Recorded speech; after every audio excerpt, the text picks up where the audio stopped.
Magandang araw muli sa ating lahat mga idol. Ngayon may bago na naman tayong pasyente.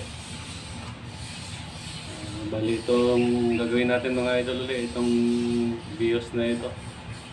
Nasagi din ng sasakyan tagiliran. Ngayon tingnan natin mga idol. At ito mga idol, ako rin ang kakarati nitong tama nito. Bali ako na rin ang magpapalo. Ay, medyo malalim ang tama nito mga idol. Kaya obligado po tayong magbukas ng siding sa loob. Itong pinto para matulak natin ito. Lubog, malalim masyado. Lumiyad.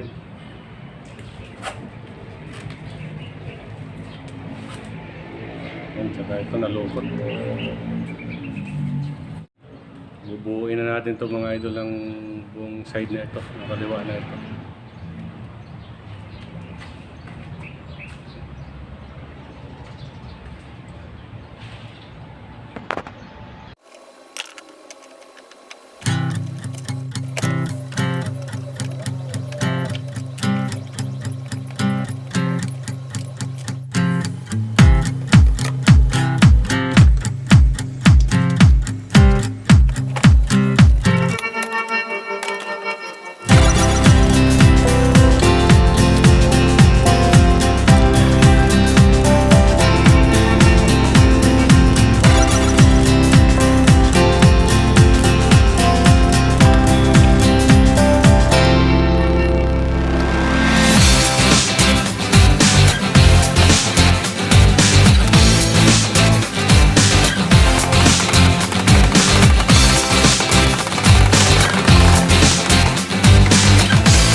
Ayan, ang tama mga idol. Ito, yung mga naliyanan natin.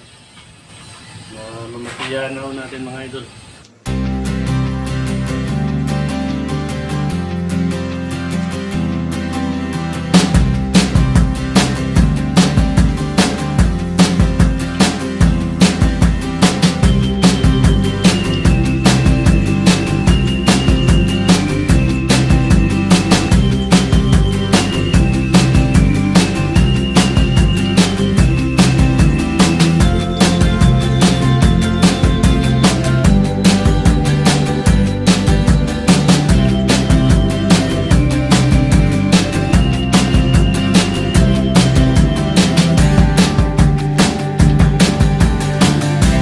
Tigil muna tayo mga idol sa pagmamasilya. Baka magkalimutan, unahin muna natin pagtanggal ng accessories na ito. Itong side mirror, tsaka ito. Tsaka yung handle.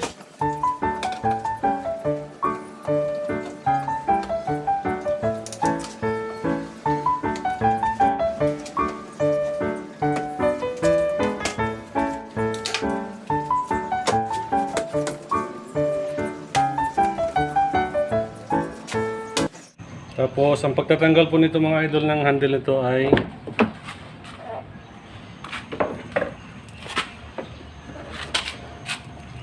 bubuksan po natin ito.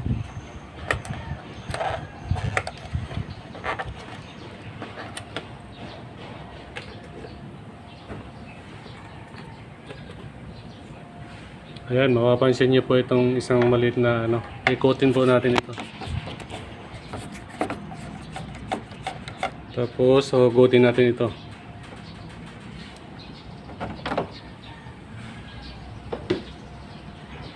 Ito naman, hilahin mo natin. Pagdating po sa likod na pinto mga idol, wala po tayong makukuha dito. Walang butas po dito.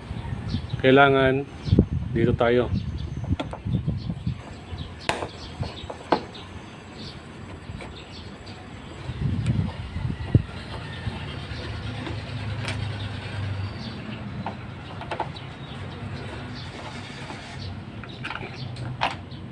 Tapos ibaba po natin ito.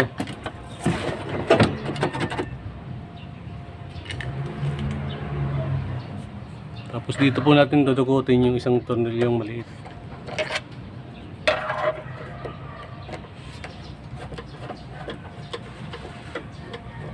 Tapos silahin po natin ito. Ayan.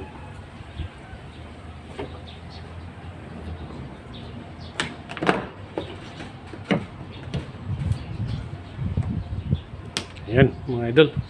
Ang mga Mga idol, tuloy na natin pagmamasilya. Naputo lang dahil may mga tinanggal pa tayong hindi natanggal na mga accessories.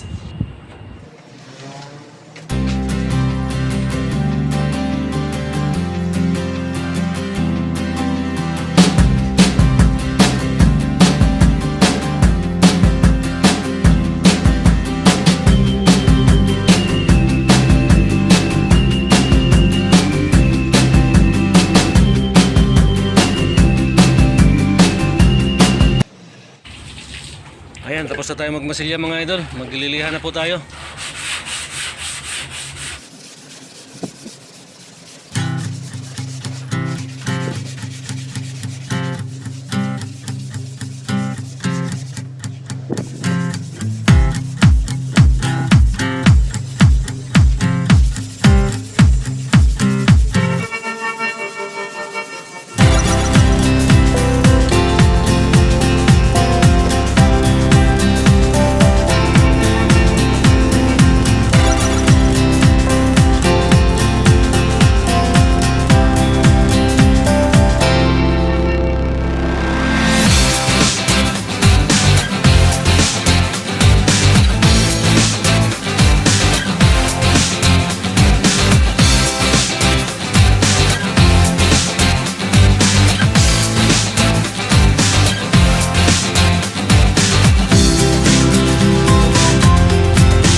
Natin lihain mga idol kung masilya.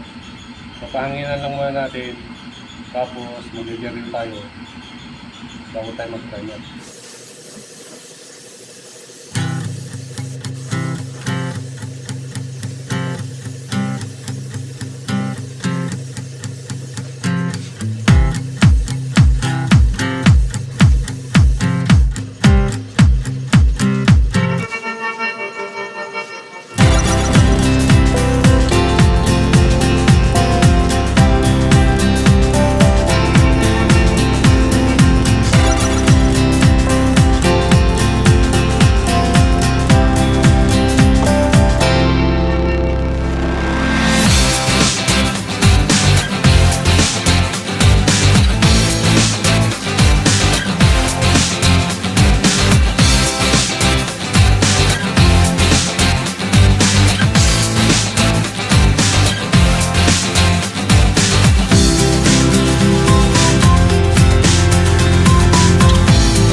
Tapos na tayo mag-primer mga idol.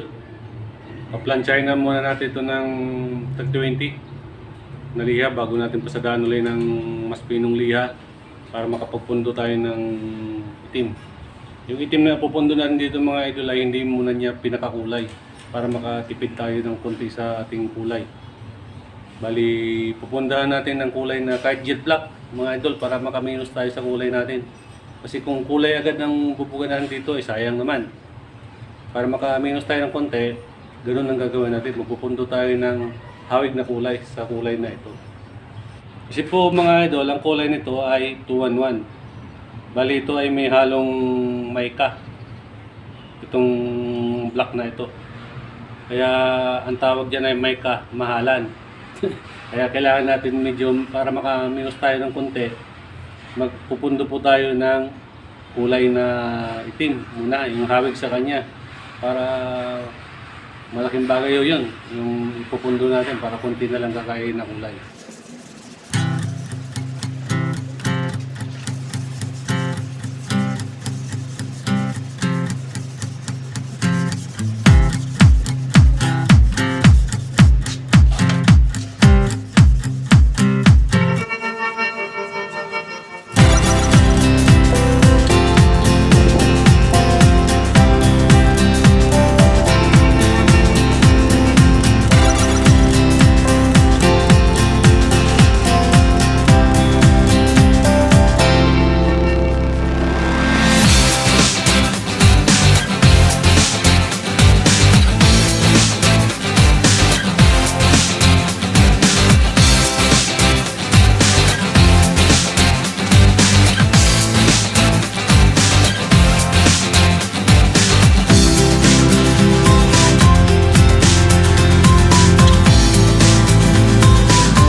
Pwede na tayo mga idol magpundo ng kulay.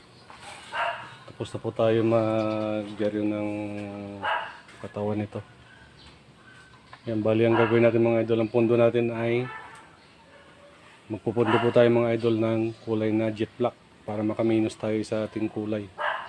Dahil ang kulay nito mga idol ay 211, may halo po itong mica. Kaya para po tayo makatipid sa kulay ay gagamitan natin ng pamundo na malapit sa kulay niya. Ito po yung materialis na gagamitin natin mga idol. Ito ang jet black, ito yung pamundo natin para makaminos tayo sa kulay. Ito yung kulay natin ay 211 black po ito mga idol. Ito yung number na code number ng sasakyan na ito sa kulay. Ito yung thinner natin. K92 na lang po ang gagamitin natin. Sa kulay mga idol, kailangan talaga lagi tayo may pamundo para una-una makaminos tayo sa kulay. Kasi pag sinasabi ang kulay na mica o may pearl, yan po ay may kamahalan. Kaya ang pinakamaganda pong gawin natin para makaminos tayo, kailangan magpatimpla tayo ng mas malapit na kulay. Hindi na kailangan pearl, kahit na may konting metallic, pwede na. Basta po malapit sa kulay niya para makatipid tayo sa kulay natin.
tayo mga idol magpundo ng kulay. Patuloy lang po natin ng 2 oras. Tapos lilayan po natin ng 800 bago tayo magbuga ng pinakakulay niya, yung finishing na kulay. Hihilihan na po natin ito mga idol ng 800 para makapag-finishing na tayo ng kulay natin.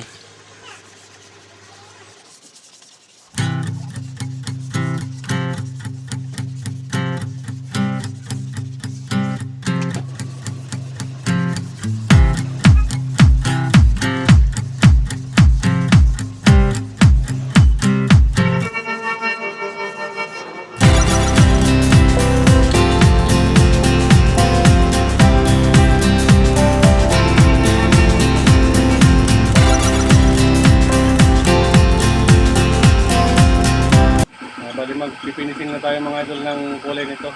Bali gagawin natin na yung 4 na patong para magtapat-tapat tayo pagkatapos.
Shoutout po pala sa Tagum City, Davao Region. Ayan. Nakapag-plus up na po tayo mga idol. Tapos na tayo mag-plus up ng 10 minutes. Pwede na tayo magsimula magbuga ng top coat clear.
Ayun, matapos na natin itong bagong project natin mga idol, itong Toyota Vios. Maraming salamat po pala sa inyong lahat mga idol sa suporta nyo dahil tayo po ay na-monetize na. Ang dahil po sa inyo mga idol, talagang kaya po ako nagpapasalamat talaga sa inyo. At sana huwag kayong magsawang sumuporta mga idol at sana lumago pa itong channel natin. At talagang nagpapasalamat ako sa inyong lahat. Sa mga nanonood ng video ko, mga subscriber ko, sana po lumago pa po tayo mga idol. At pagpalain po tayo mga idol at ingat po tayo sa araw-araw. Yan, salamat po talaga.